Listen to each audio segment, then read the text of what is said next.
परम प्रेम मैं श्री श्री ठाकुर अनुकूल चंद्र जी के चरणों में मैं कोटि कोटि प्रणाम करती हूँ।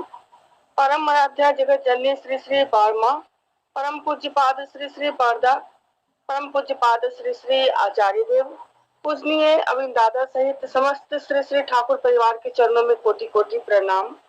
आज की सुंदर पावन प्रातःकालीन ऑनलाइन सत्संग में उपस्थित सभी माँ दादा को मैं अपनी ओर से आनंदित जय गुरु बोलती हूँ। परम निष्ठा भाव से आज का यह सुंदर सत्संग हमारे दिलीप दादा की कुशल परिचालना में संपन्न हो रहा है और यह सत्संग बहुत ही सुंदर है, निर्मल है, क्योंकि परम दयाल ने ही सत्संग जैसी बातों को, सत्संग जैसी चीजों को हम लोगों के बीच रखकर हम लोग के जीवन को उद्बुद्ध करने, सकारात्मक करने और प्रभावित करने के लिए सत्संग दिए हैं। सत्संग एक ऐसा साधन है जिसके माध्यम से मानव जीवन उद्वर्धित होता है, क्योंकि हम लोग सत्संग में आदर्श की बातों को, आदर्श के चित्त चलन को अपने जीवन में सीखते हैं, क्योंकि आदर्श का अर्थ ही होता है जिन्हें देखकर हमारा जीवन चलन ठीक हो, जिनका अनुसरण कर हमारा जीवन चलन ठीक हो, वही हमारे आदर्श हैं, जिनको हम अपने जीवन में मुख्य करके चलते हैं, जिनको हम जीवन में आगे करके चलते हैं, वे ही हमारे आदर्श हैं। परम प्रेममय श्री श्री ठाकुर अनुकूल चंद्र जी, जिनके शरण में आकर हमारा जीवन धन्य धन्य कृत हुआ है, वही मानव, वही सत्तावर्धनी पुरुष अलमाइटी फादर हमारे आदर्श हैं और उन्हीं आदर्श की बात को हम लोग सत्संग में सुनते हैं, समझते हैं। अभी परम श्रद्धा भाव से संगीत के माध्यम से हम लोग काफी श्रद्धान्वित हुए, ऊर्जान्वित हुए हैं। सुंदर सुंदर संगीत का परिवेशन आज के इस सत्संग में सुनने को मिला। हमारे दादा लोग सब बहुत ही सुंदर परिवेशन साज के साथ किए हैं, जिसमें मैं भी एक संगीत रखी हूँ। बहुत अच्छा लगा आज का यह सुंदर सा संगीत परिवेशन में। परमपिता हमारे युग पुरुषोत्तम है और सबसे पहले हम लोग ये चीज जानते हैं कि पुरुषोत्तम का अर्थ हम लोग यही बोलते हैं कि जो पुरुषों में उत्तम हो वे ही पुरुषोत्तम होते हैं। तो इस पर एक विचार रखा गया कि पुरुषोत्तम कौन होते हैं। हम लोग जानते हैं कि हम लोग का ग्रंथ है श्रीमद् भागवत गीता। भागवत गीता में मुख्य रूप से पुरुषोत्तम जैसे शब्दों को दो भागों में रखा गया और जिसका लक्ष्य क्या है, वो पुरुषोत्तम हमारे जीवन के मालिक होते हैं, जिसमें एक भगवत गीता में मुख्य रूप से दो भाग में इसे बताया गया है। पहला भाग है साख्य योग और दूसरा है कर्म योग। देखिए, हम लोग के जीवन में, मानव जीवन में हम लोग जन्म तो ले लिए, परंतु हम लोग ये पंच तत्व से बना यह मानव जीवन, पंच तत्व का मतलब हम लोग प्रकृतिगत है, अर्थात क्षिति जल पावक गगन समीर, यही पांच तत्व से हम लोग का जीवन प्राप्त हुआ और यही पांच तत्व प्रकृति का एक विशाल साम्राज्य है। इसी से प्रकृति प्रस्फुटित होती है। किसी भी अर्थ में हम लोग देखेंगे जिसे हम प्रकृति बोलते हैं, नेचर बोलते हैं, तो ये प्रकृति क्षिति जल पावक गगन समीर ही है और जिसे मानव जीवन जन्म लिया है। ये पूरा शरीर, हमारी आत्मा क्षिति जल पावक गगन समीर का एक अंश है। यही पांच तत्व से बना हमारा जीवन पांच तत्व में ही विलीन हो जाता है और इसे सुंदर तरीके से समझने के लिए परम दयाल अनंत वाणियां दिए। उनकी उसकी वाणी का कोई अंत नहीं, वह अमृत तुल्य बात। यही चीज परमपिता नारियों के लिए भी बोले हैं कि नारी प्रकृतिगत नम्य होती है, सॉफ्ट हार्टेड होती है, यानी कि नारी में कोमलता है, वह अच्छाई को निपट कर पकड़ लेती है, जैसा कि हम लोग न्याय नीति ग्रंथ में भी पढ़े हैं। और परमपिता बोलते हैं कि जिससे तुम्हारे जीवन की वृद्धि उन्नति क्रमवार रूप से होती रहती है, उसे तुम कभी भी मत छोड़ना। ये नारियों के लिए संकेत है, क्योंकि नारी प्रकृतिगत नम्य है, प्रकृतिगत ही सॉफ्ट हार्टेड होती है, उसमें इतना सारा गुण होता है कि उसी गुण को परमपिता बोले अपने आचरण में लेकर तुम चलना, जिससे नारी तुम्हारा जीवन धन्य होगा, क्योंकि तुम ही एक मानव जाति का श्रेय हो और तुम ही से हर चीज उत्पन्न होता है और तुम ही में विलीन हो जाता है। इसलिए परमपिता बोले कि तुम अच्छाई को लिपट कर पकड़ सकती हो, इसलिए तुम अपने जीवन में जिसके माध्यम से तुम्हारे जीवन की उन्नति होती है, वृद्धि होती है, उसे तुम लिपट कर पकड़ना, कस के अटल भाव से पकड़े रहना, गरिमामयी होगी। ये अटल भाव से पकड़ने की बात किसे बोले? परमपिता। परमपिता आइडियल आदर्श को बोले, युग पुरुषोत्तम को बोले। इसलिए हम लोग ये समझेंगे कि साख्य योग और कर्म योग के माध्यम से क्या प्राप्त होता है, इसे भागवत गीता में भी इसका वर्णन किया गया है। तो साख्य योग कर्म योग दोनों का एक ही लक्ष्य है, सत्कर्म द्वारा मोक्ष की प्राप्ति करना, यानी कि हम अच्छे कर्मों के माध्यम से जिसकी वृद्धि होती है, जो विकास का पथ है, वही सत्कर्म है। परमपिता बोले अस्थि वृद्धि के मालिक जो है, जिनका अनुसरण करके हम चलते हैं, वही कर्म हमारा सत्कर्म होता है और उसी कर्म को करते करते हमें मोक्ष की प्राप्ति होती है। इसे हमारा परम दयाल साधारण उपाय दिए हैं, स्वस्थनी और सदाचार, जिससे परमपिता बताए हैं कि यदि तुम इस नियम का सही से पालन करते हो तो तुम्हें मोक्ष की प्राप्ति होती है। तो यही बात है, साख्य योग और कर्म योग दोनों का एक ही लक्ष्य है, सत्कर्म द्वारा मोक्ष की प्राप्ति करना। कुछ लोग कहते हैं यजन याजन इष्टवृत्ति, ये सब का क्या महत्व है? तो इसी पर परम दयाल बोले हैं यजन याजन इष्टवृत्ति स्वस्थनी सदाचार, ये हमारे जीवन को उन्नति की ओर ले जाती है। इसलिए परम दयाल इस विधान को बहुत साधारण विधान हम लोग के जीवन में दिए हैं, जैसे कि हम साधारण सूत्र से, छोटे से फार्मूला के माध्यम से मैथ को सॉल्व कर लेते हैं, और कितने लोग बड़े बड़े फार्मूला को लागू करके मैथ को सॉल्व नहीं कर पाते हैं। तो वह छोटा सा फार्मूला हमारे जीवन में परमपिता दिए, यजन याजन इष्टवृत्ति करने से काटे महाभीति, और ये जब महाभीति महाक्लेश तुम्हारे अंतर से कटते रहेगा, महाग्रह का विखंडन होते रहेगा, तो तुम निश्चित ही गंतव्य पर पहुंचे हुए, निश्चित ही तुम्हें मोक्ष की प्राप्ति ही होगी। तो परमपिता बोले हैं कि पुरुषोत्तम का क्या अर्थ है, इसे तुम समझना, क्योंकि पुरुषोत्तम शब्द केवल एक ही बात हम लोग बोलते हैं कि पुरुषों में जो उत्तम कहा जाएगा, तो इस पर श्री कृष्ण भी अर्जुन से बोलते हैं, तुमने तो मुझे पद आसीन किए हो, तुम मुझे ईश्वर का रूप, भगवान का रूप दिए हो। और 11वें अध्याय में परमपिता बोले हैं कि भगवान श्री कृष्ण इस विषय पर चर्चा करते कहते हैं कि हमारे जीवन में जो कुछ भी मोक्ष की प्राप्ति के लिए हम जिस कर्म को करते हैं और जिस कर्म के मालिक होते हैं, वही पुरुषोत्तम होते हैं, जो सत्कर्म को करवाते हैं। यानी कि पुरुषोत्तम योग नाम एक अलग अध्याय नहीं, पुरुषोत्तम वे ही है जो वशीभूत होकर अविनाशी रूप में देवता गण में प्रवेशित होते हैं। वही अविनाशी, वही इष्ट हमारे पुरुषोत्तम होते हैं, जो हमारे जीवन के लिए सर्वश्रेष्ठ है।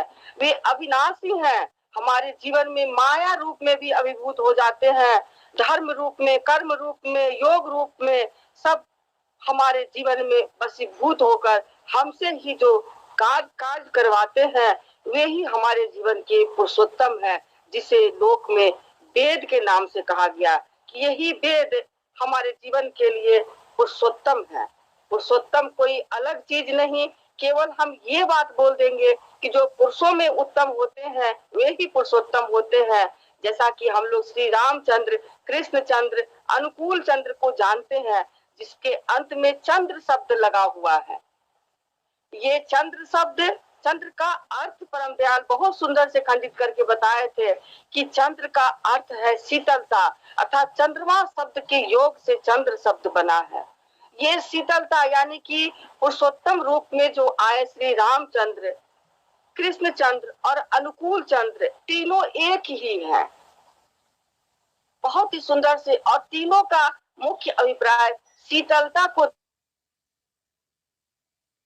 मानव के जीवन चलन को उत्तरोत्तर वृद्धि की ओर ले जाना।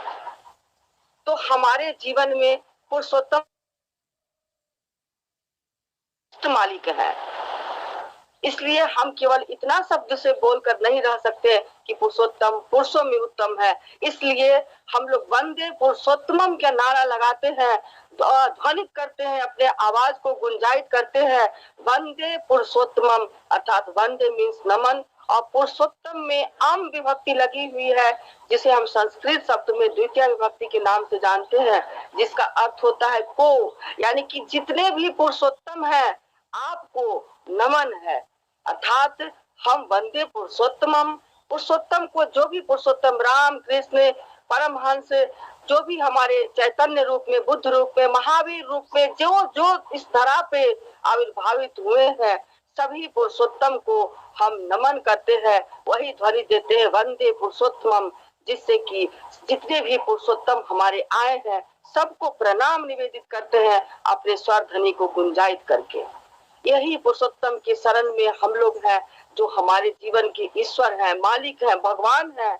हर कुछ हमारे जीवन में यदि हम उन्हें पिता के समान लेकर चले तो पिता की तरह है, माँ के समान लेकर चले प्रभु हमारे माँ है, और हम इन्हें अपने साथी बना करके चले तो वे हमारे साथी हैं। उन्हें हम जिस रूप में मान कर चले वही हमारे जीवन के मालिक है, वही हमारे परम पुरुष है, जिनसे कि कितनी तरह की बातें प्रस्फुटित होती है, कितने तरह के नियम, कितने तरह की आवाज आती है, जिसको पकड़ करके हम अपने जीवन चलन को अच्छा बनाने का प्रयास करते हैं। आज का यह सुंदर सत्संग साधन, जिससे जुड़ करके हम लोग का जीवन भी धन्य धन्य हो रहा है, क्योंकि कितना अनुशासित तरीके से यह सत्संग हमारे दिलीप दादा की कुशल परिचालना में संचालित हो रहा है। और यह सत्संग पावन है, क्योंकि सत्संग में सत्संग शब्द ही सत्ता शब्द से बना है, जो सत्ता का अर्थ ही होता है, अस्तित्व का अर्थ ही होता है कि हमारा जीवन, जिसमें व्यक्ति दंपति, यानी कि हमारे जीवन में जब हम सुविवाह करके दाम्पत्य जीवन लाभ करते हैं, सुसंतान लाते हैं, और वह सुसंतान को जीवन वृद्धि के पथ पर ले जाते हैं, ये सारे कार्य हमारे जीवन की सत्ता है। इसे ही परम दयाल ने बोले कि यही तुम्हारे जीवन की मूल सत्ता है, मूल स्रोत है, और यही सत्ता के रक्षक जो प्रभु है, हमारे दयाल है, वही सत्ता के रक्षक है। और इस रक्षक की बातों को समझना कहाँ से हम समझेंगे? सत्संग साधन के माध्यम से समझते हैं। प्रेरित पुरुषोत्तम जो हमारे मोहम्मद के रूप में है, वही हमारे प्रेरित पुरुषोत्तम है, दयाल है। इसलिए दयाल की बात अनंत है, दयाल की कितनी सारी बात की जाए, अपने अनुभव अनुभूति की कितनी सारी बातें की जाए, क्योंकि हम लोग जिन जिन दादा माँ से जुड़ते हैं, बातें करते हैं, सभी के जीवन में जिन्होंने परम दयाल को, सत पुरुषोत्तम को अपने जीवन चलन में लेकर के चल रहे हैं, उनके जीवन में अनेकों अनुभूतियां हैं। उनके जीवन में अनुभूति की कमी नहीं है, क्योंकि उनका जीवन ही परम दयाल के साथ है। वे परम दयाल को लक्ष्य करके ही चल रहे हैं, इसलिए उनका जीवन परम दयाल संभालते हैं। तो उनके जीवन में क्षण क्षण घटने वाली जितनी भी घटनाएं होती है, सुख या दुख, सम या ह्रास स्थिति में भी परम दयाल ही उनके मालिक होते हैं। तो उनके जीवन में हर क्षण में प्रभु है, तो उनकी क्या अनुभूति हो सकती है?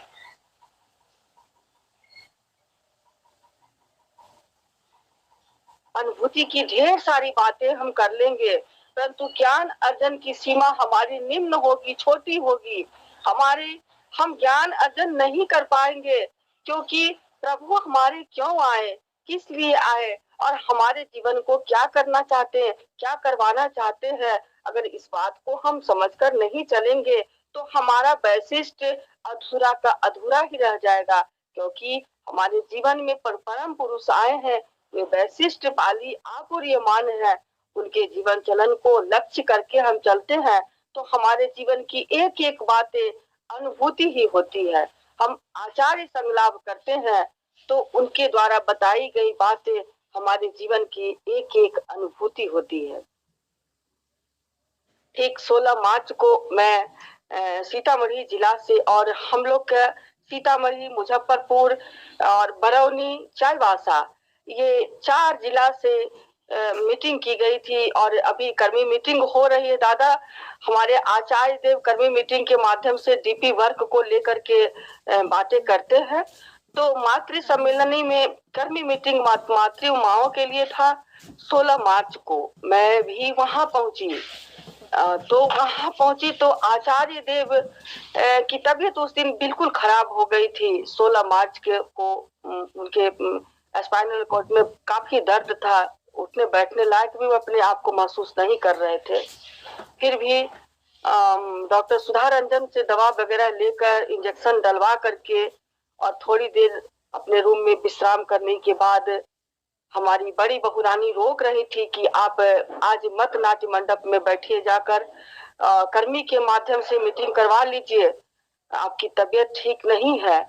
फिर भी हमारे आचार्य देव बोले कि नहीं, वे लोग सब आए हैं, जितने भी लोग आते हैं वे क्यों आते हैं, हम थोड़ी देर के लिए ही मीटिंग में बैठेंगे परंतु जाएंगे ही जाएंगे। और वो हमारे आचार्य देव आते हैं, अपने आसन पे बैठते हैं, बहुत सारी बातें करते हैं लोगों से, तब जाकर के निवेदन का जो कार्य होता है वहां कुछ देर निवेदन का कार्य भी हुआ और फिर मीटिंग के लिए हम लोग की सभा बुलाई गई। हम लोग ठीक मैं और मेरे घर से भी हमारी छोटी बहन भी गई हुई थी। तो हम लोग नाट्य मंडप में उनके समीप ही बैठे, थोड़ा हटकर बैठे। आचार्य देव ढेर सारी बातों का अमृत वर्षा करते रहे। करीब 45 से 50 मिनट तक हमारे ये पुरुषोत्तम जो मालिक हमारे हैं, इतने अनुपम रूप में वे अमृत की वर्षा करते रहे। उनकी एक एक बात क्षण प्रति क्षण हम लोगों के जीवन को सुंदर बनाने वाला था। वे बोलते बोलते एक शब्द बोले कि देखिए, घर परिवेश को ठीक कीजिए। कितनी साधारण सी बात बोल रहे हैं। हम लोग जाजन करते हैं, कितनी लंबी चौड़ी बात बोलते हैं, क्योंकि बातों का कोई अंत है ही नहीं। फिर भी हम बातें यदि करें, हमें कहीं मौका मिलता है 2 शब्द रखने का, तो प्रभु की बातें जितनी करेंगे वो तो हमारे लिए सुंदर होगा ही, श्रोतागण के लिए भी सुंदर होगा। परंतु हम प्रैक्टिकल चीज को भूल करके हम अनंत की बात करेंगे तो शायद उसे हम स्पर्श तक भी करने से दूर हट जाएंगे। क्योंकि हमारे जीवन में प्रैक्टिकल लाइफ, जो हमारे घर परिवेश का लाइफ है, उसको सुधारने की बात है।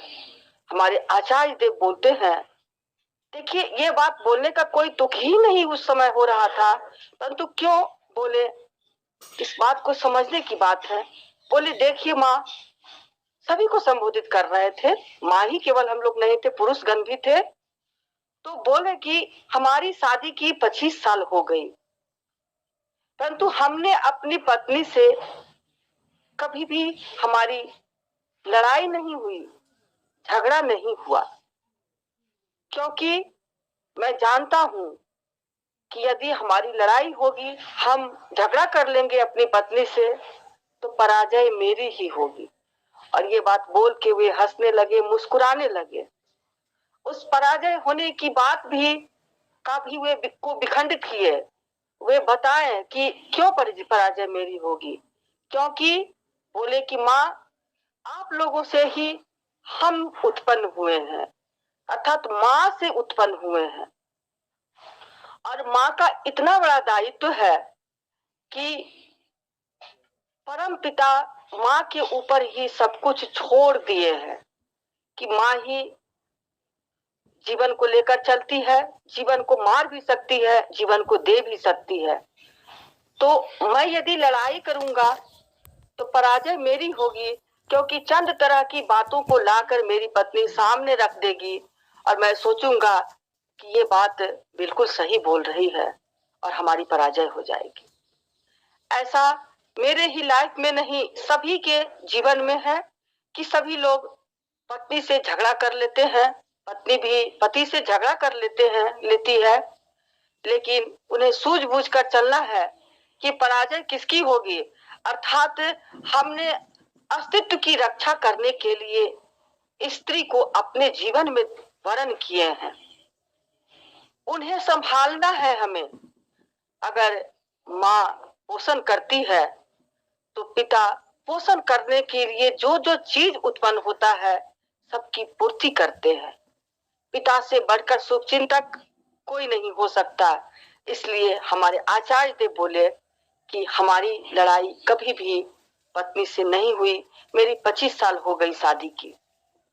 सोचिए हम लोग के जीवन में क्या है, हम लोग क्षण प्रति क्षण या वक्त बे वक्त बातों का बखेड़ा बना देते हैं घर में।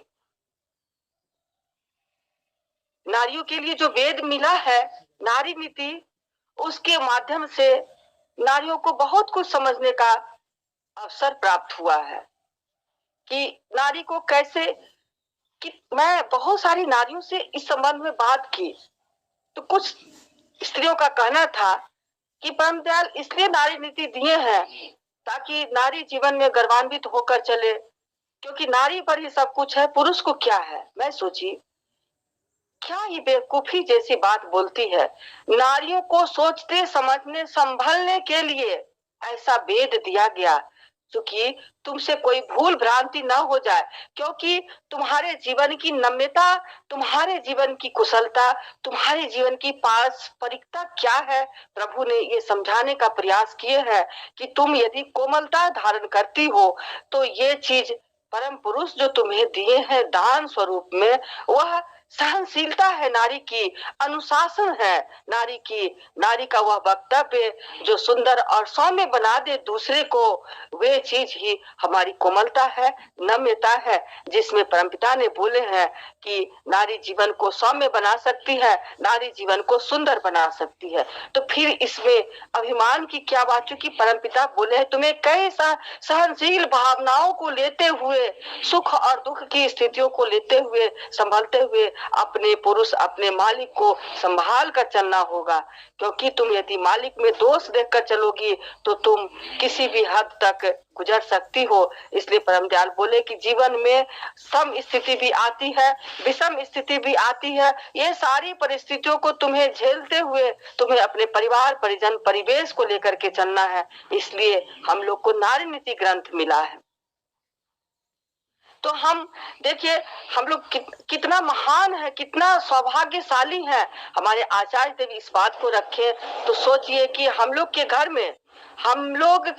में प्रतिदिन वाद विवाद हो जाती है, तो इसी व्यू को लेकर के हमारे आचार्य देव अपनी शादी का जिक्र किए। दूसरी बात हमारे आचार्य देव बोले कि मैं जब भोजन ग्रहण करते रहता हूँ, खाना खाते रहता हूँ, तो ये जो फोन है, फोन को, मोबाइल को हाथ में लेकर बोले बजता रहता है, तो मैं इसे इग्नोर कर देता हूँ। उस टाइम मैं फोन को ऑन करके बात नहीं करता हूँ, मैं पहले प्रेम पूर्वक भोजन करता हूँ, क्योंकि भोजन को जिसने तैयार किया है उसमें उसकी सारी भावनाएं जुड़ी हुई है, सुंदर श्रद्धा जुड़ी हुई है। क्योंकि जब माँ, हमारी माँ बहनें भोजन को तैयार करती है तो बहुत तरह की बात सोचती रहती है, ऐसा बनाएंगे, वैसा बनाएंगे, हमारे पति खाएंगे, हमारा बच्चा खाएगा, हमारे वे खाएंगे, वे खाएंगे, क्या कितने तरह की बात अपने मिठास को भरते हुए भोजन को तैयार करती है। क्योंकि भोजन तैयार करने की परंपरा भी यही है कि हम शुभ चिंता करके भोजन तैयार करें। अगर हम विकृत माइंड से भोजन तैयार करते रहेंगे तो वह भोजन में हमारी विकृत का अंश चला जाता है, जिसको ग्रहण करके जितने लोग ग्रहण करते हैं वे विकृत ही हो जाते हैं। इसलिए भोजन तैयार करने का विधान है कि हम आध्यात्मिक, मानसिक, शारीरिक तीनों तरह के सदाचार को अपने मन में, भाव में भर करके तब हम भोजन तैयार करें। निष्ठा पूर्वक भोजन तैयार करें। ऐसा भोजन तैयार करें जैसे लगे कि मानो हम प्रसाद तैयार कर रहे हैं, और वही भोजन को हम अपने घरों में परोस कर जब खिलाते हैं तो उस भोजन से हमारे परिवार में खुशहाल खुशहाल जीवन आता है। हमारी संतान संतति की वृद्धि होती है। हमारे मालिक जो हमारे पतिदेव होते हैं, हमारे स्वामी होते हैं, उनकी वृद्धि होती है। तो यही चीज आचार्य देव बोले कि मैं फोन को तत्काल स्टॉप करके रखता हूँ और पहले भोजन करता हूँ, क्योंकि भोजन करने में हमारी माँ बहनों की श्रद्धा छुपी हुई है। आज के युग में, वर्तमान में क्या है, हम लोग खाना खाते रहते हैं, या हम अपने पतिदेव महोदय को खाना दिए, घर में किन्हीं को भी, हमारे बच्चे ही क्यों न हो, हम खाना खिला रहे हैं और वे मोबाइल पर लगे हुए हैं, तो क्या भोजन का रस वो ले रहे हैं? इसी बात को नियंत्रित करने के लिए हमारे आचार्य देव ये बात को रखते हैं। देखिए, प्रैक्टिकल जीवन, प्रैक्टिकल लाइफ बोले कि आप डीपी वर्क करने निकलिएगा तो पहले आप अपने घरों के आसन को ठीक कर लीजिए। और कह करके वो बहुत ही कोमल भाव से हंसने लगे, क्योंकि उन्हें पता है कि हमारे बीच जितनी भी माँ दादा जो बैठे हुए हैं मीटिंग के लिए, जिन्हें डीपी वर्क का मैं दायित्व दे रहा हूँ, वो उनके घरों की स्थिति भी ठीक नहीं है। तो इसी विषय को लेकर के बोले कि पहले तो आप अपने आसन को ठीक कर लीजिएगा, क्योंकि यदि नहीं ठीक से चलिएगा तो वे ही लोग आपसे बोलेंगे कि पहले तो आप अपने घर को तो झांक कर देख लीजिए।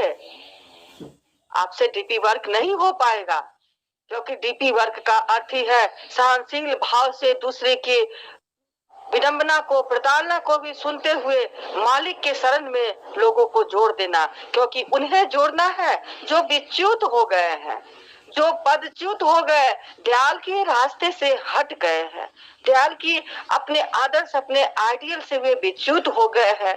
उन्हें लाइन पे लाना है, उन्हें रास्ते पे लाना है, और इसी उद्देश्य को अनुप्राणित करने के लिए हमारे आचार्य देव बोले कि मातृ सम्मेलन हो, सत्संग दादा को हो। भाद्र परिक्रमा में ठाकुर जी का महीनों दिन सत्संग चलते रहता है, और मातृ सम्मेलन माएँ करती है सावन के महीना में, और ऐसे भी वर्षों भर मातृ सम्मेलन होती रहती है। तो ये ठीक है, डीपी वर्क को लेकर अधिक ध्यान आकृष्ट कीजिए। वे बोले हमारे आचार्य, मैं 16 तारीख की बात कर रही हूँ, 16 मार्च की बात कर रही हूँ, नाट्य मंडप में हमारे आचार्य जी बैठे अख्या अमृत की वर्षा कर रहे थे। एक बात और बता रहे थे बहुत ही सुंदर, जिसके लिए हम लोग जीवन पर्यंत छटपटाते रहते हैं।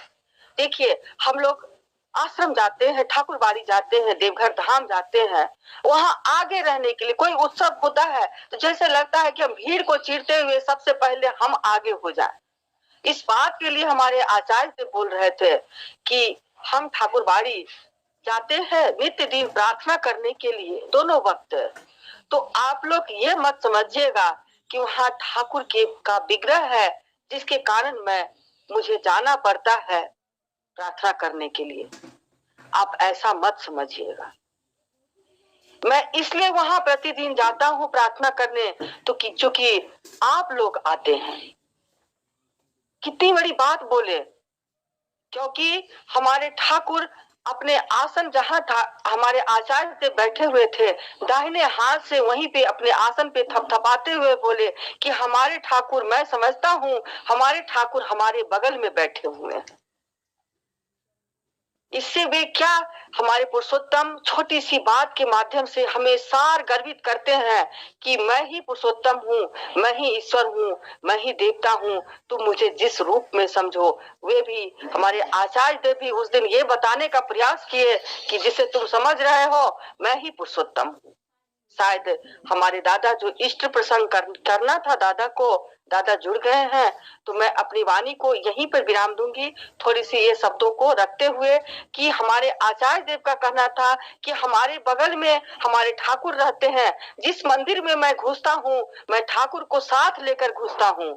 इसलिए आप लोग भगवान भगवान करते हैं, भगवान की पूजा करने के लिए भगवान को खोजते हैं, उनके विग्रह में, फोटो में, छवि में, परंतु मत खोजिए। आप अपने अंतर मन में झांक कर देखिए, आप में ही ठाकुर हैं, मुझ में ठाकुर विराजते हैं। मैं ठाकुर को साथ में लेकर मंदिर में घुसता हूँ। कितनी बड़ी बात हमारे आचार्य देव बोले। इस तरह से जीवन का अनुसरण हम लोग के जीवन में है, और जो हमारे आचार्य देव अभी की परिपाटी में बता रहे हैं, उसका ही हम अनुसरण करें, जीवन के उत्तम गुणों का अधिकारी बनेंगे।